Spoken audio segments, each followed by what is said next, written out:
ఎలా పెరిగినా పర్వాలేదు, నా బిడ్డ బాగుంటే చాలు. ఇది తల్లి ప్రేమ. ఈ భయం ఇంత పని చేయిస్తుంది అనేది ఇక్కడ చూసిన తర్వాత రామాయణంలో సుగ్రీవుడు భయం నాకు అర్థమైంది. 4 దిక్కులకి వానరుల్ని పంపించినప్పుడు చాలా వివరాలు చెబుతాడు సుగ్రీవుడు. అసలు ఏ భౌగోళికం జాగ్రఫీ మాస్టర్ అనే వివరాలు చెప్పడు. తూర్పు దిక్కున వాళ్ళు ఉన్నారు, ఆ కొండ ఉంది, కొండ వెనకాల ఓ పల్లె ఉంది, పల్లెలో ఈ ఆచారం ఉంది, ఆచారాలు చెబుతాడు.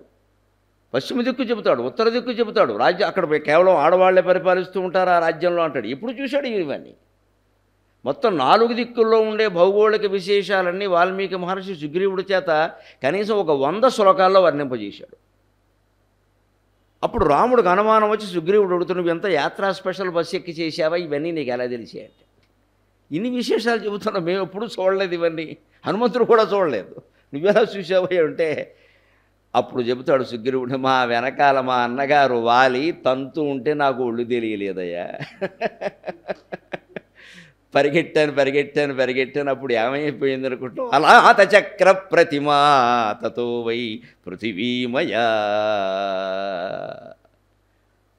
అప్పుడు నాకు భూమండలం అంతా గోష్పాదంలా కనపడిందయ్యా, ఆవు గిట్టంతా ఏమీ లేదు, అంత పరిగెట్టేశాను, అలాగా భయం అంత పని చేయిస్తుందండి. తిరుగుతూ ఉంటే ఎలా ఉందంటే అలా చక్ర ప్రతిమా తతో వై పృథివీమయా, ఈ కొరివి అలాతం అంటే కొవి, ఆ కొరివి పట్టుకుని గిర తిప్పుతుంటే ఎలా ఉంటుందండి, ఎక్కడైనా నిప్పే కనపడుతుంది. ఇంత చేస్తే కొరివికే ఉంది నిప్పు, మొత్తం అంతా ఏం లేదు. మన దీపావళికి చూడండి ఉప్పు పట్లాలని తిప్పుతూ ఉంటారు ఆంధ్రాలో పిల్లలు, ఇలా పట్టుకుని ఇలా తిప్పుతూ ఉంటారు. ఇలా పల్లెటూళ్ళు ఊరికే చాలా చౌకబారు సరుకుతో తయారు చేస్తారు, వాటి తాటి కొలకలు అవి వేసేసి, అవి పేలుతూ ఉంటాయి, వెలుగుతూ ఉంటాయి, తిరుగుతూ ఉంటే మా చిన్నతనంలో చూసేవాళ్ళం ఆ నిప్పుల చక్రంలా ఉండేది మొత్తం, అది మొత్తం అంతా ఉంది నిప్పు అనిపించేది, తిప్పే చోట కాదు మొత్తం అంతా. అలాగంటాడు, ఆదరిష్యతల సంకాశ తతో వై పృథివీమయ అనాథ చక్ర ప్రతిమా దృష్టా గోష్పదవత్తదా అంటాడు సుగ్రీవుడు. అక్కడ నాకు మొత్తం ఆవు గిట్టలా కనపడిందయ్యా, అంత చిన్నదైపోయింది భూమి, ఇంత భూమండలం అంత చిన్నది ఎలా అయిపోతుందండి? అంతా మన మనోభావన. శంకరాచార్య జగన్మిథ్య అని ఎందుకంటారని, జగత్తు మొత్తం మనస్సులోంచి పుట్టింది. మనస్సు మిథ్య అయితే జగత్తు మిథ్యకాక ఏమవుతుంది? తల్లికున్న లక్షణాలే పిల్లకొస్తాయి. మనస్సులోంచి పుట్టింది ఈ జగత్తు, మనోభావాలే మొత్తం అన్నీ. అంచేత మనస్సు మిథ్య, మనోభావాన్ని బట్టి సుగ్రీవుడికి అంత భయం కలిగినప్పుడు భూమండలం మొత్తం ఇంత ఆవు గిట్ట కింద కనపడింది. అదే తర్వాత రుమాదేవితో మళ్ళీ సౌఖ్యాలన్నీ అనుభవిస్తున్నప్పుడు ఇంకో గంట ఉంటే బాగుండు, ఇంకాస్త భూమండలం ఉంటే బాగుండు అనిపించింది. ఇంతకీ భూమండలం ఆవు గిట్ట అనుకోవాలా, ఆనపకాయ అనుకోవాలా? అన్నీ మన భావాన్ని బట్టే ఉంటాయి. భావం ఎప్పుడూ మిథ్యే, ఏ భావము శాశ్వతం కాదు. 10 ఏళ్ల కుర్రాడిని పిలిచి నీకు ఆదర్శం ఎవరంటే మై ఫాదర్ అంటాడు. ఈ అమాయకుడు ఈ ఫాదర్ సంతోషిస్తూ ఉంటాడు, మా వాడికి నేనంటే చాలా ప్రేమ, ఇంతకంటే వెర్రాడు ఇంకొకడు లేడు, వాడికి అప్పటికప్పుడు తెలియదు ఎందుకని అంటున్నాడు ఆ మాట. వాడికి 20 ఏళ్ళు రాగానే వెంటనే మీ నాన్న గురించి నీ అభిప్రాయం ఏంటంటే, మా నాన్నగారికి కొన్ని విషయాలు తెలియమంటాడు, ఎందుకంటే వీడికి తెలవడం మొదలయ్యాయి. 20 ఏళ్ళు వచ్చాయి కదా, మరి ఎవరో పరిచయం అవుతూ ఉంటారు కదా భిన్నలింగాల వాళ్ళు, అందుకు తండ్రి ఒప్పుకోడు కదా, ఏమిట్రా అబ్బాయి వేషాలు అంటాడు. అందుకని వెంటనే ఏమంటాడు, నాన్నగారికి గొప్ప అయినా కదండి కొన్ని విషయాలు తెలియమంటాడు. మరి వీడికి తెలిసిన ఆయనకి తెలియవు కదా. అదే 30 ఏళ్ళ వయసు వచ్చిందనుకోండి, వాడు అప్పటికి సాఫ్ట్వేర్ ఇంజనీర్ అవుతాడు, నెలకు 2 లక్షలు సంపాదిస్తూ ఉంటాడు. ఈ తండ్రి పోస్ట్ మాస్టర్ చేసి రిటైర్ అవుతాడు, వీడు 30,000లో రిటైర్ అవుతాడు, వాడి జీతం నెలకే 2 లక్షలు. అందుకని మా నాన్నగారని పెద్దవాళ్ళు ఏం చెప్తామండి, ఫూలిష్ ఐడియాస్, మూర్ఖుడైపోయాడు తండ్రి. ఇప్పుడు అలా ఉండిపోయాడండి, ఆ పల్లెటూళ్ళలో ఉండిపోయాడండి పాపం. అలాగా దాన్ని నమ్ముకునే చెప్పామండి మేము, పోస్ట్ మాస్టర్ ఏదోలా నేను ఇక్కడ ఉన్నాను, మీ అమ్మ కూడా ఉంది బాగుంది అన్నాడు. మా అమ్మ అంతేనండి, తల్లిదండ్రులు మూర్ఖులు అయ్యారు ఈ సన్నాసికి. ఎందుకంటే వాళ్ళు 30,000 రిటైర్ అవ్వడం వల్ల, ఎందుకంటే వీడికి 30 లక్షలు వస్తున్నాయి కదా. ఇప్పుడు ఆలోచించండి, కొడుకుకి తండ్రి పట్ల ఉండే భావం నిజమా కాదు. 10 ఏళ్ళప్పుడు భావం వేరు, 20 ఎప్పుడు భావం వేరు, 30 ఎప్పుడు భావం వేరు, మళ్ళీ 40 వచ్చాయనుకోండి విచిత్రం అండి. అప్పుడు మీ నాన్నగారి గురించి నా అభిప్రాయం ఏంటంటే, పెద్దవాళ్ళు చెప్పారంటే ఊరికే చెప్పరని అంటాడు, ఎందుకంటే వీడికి 2 బయలుదేరారు, మాట వింటలేదు, అది విషయం మారిపోయింది. అంతకుముందు తల్లి చేస్తే నచ్చలేదు వంట, హోటల్లో తింటాడు. ఇప్పుడు భార్య దగ్గర మా అమ్మ అద్భుతం అంటాడు. ఆవిడ దగ్గర లేదు కదా, మన దగ్గర పెట్టుకోడు, దూరంగా ఉంది కాబట్టి అద్భుతం అంతే.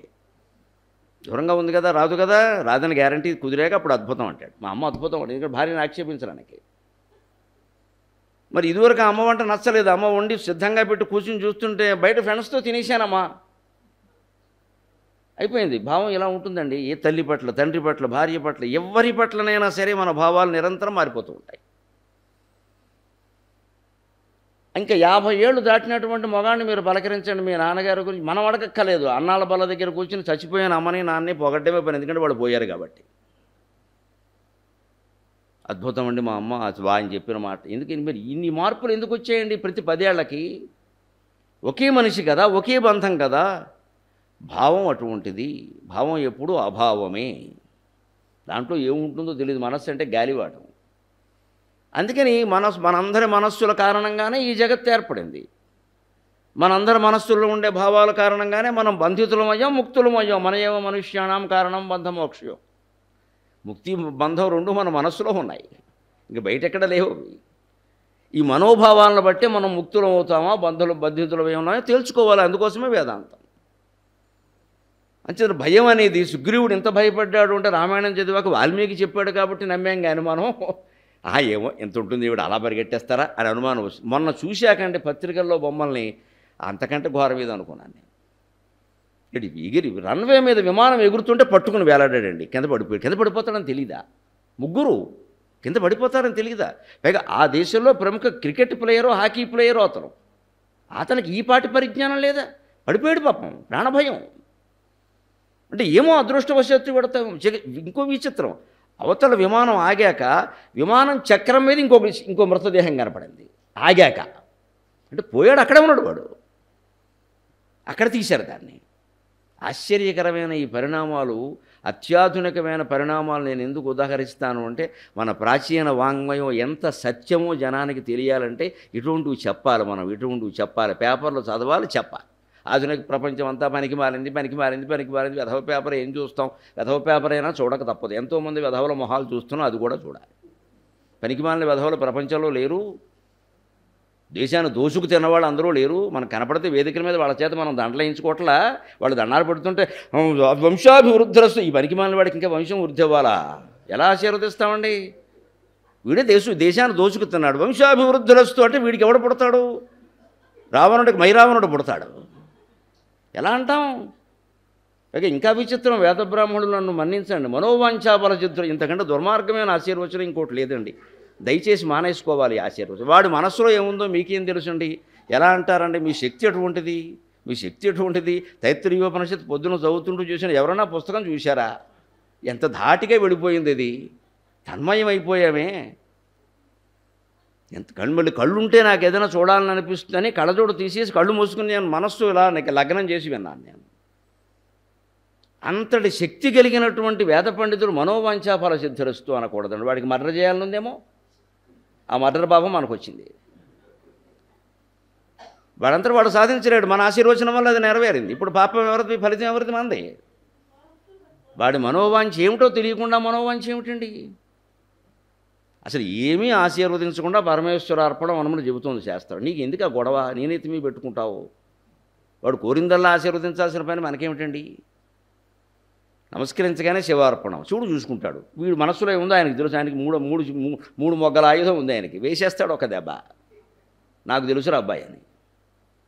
ఇది మనం ఆలోచించి నేర్చుకోవలసింది. వాళ్ళందరికీ కోరికలు తీర్చాల్సిన అవసరం వేద పండితులు ఎవరికీ లేదండి. వేదం ఉన్నది ధర్మాన్ని రక్షించడానికి, దేశాన్ని రక్షించడానికి. సత్యాన్న ప్రముదితవ్యం, ధర్మాన్న ప్రముదితవ్యం, కుశలాన్న ప్రముదితవ్యం, భూత్యైన ప్రముదితవ్యం.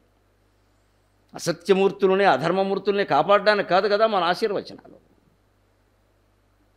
అందుకని ఎదుటివాడి మనస్సులో ఏముంటుందో వాడికే తెలియదు, మనకెలా తెలుస్తుంది? ఈ మనోభావంలో భయం ప్రధానం. అసలు ద్వైతం, విశిష్టాద్వైతం ఇంకేదైనా ఏర్పడడానికి ఈ భయమే కారణం. ద్వితీయాద్వై భయం భవతి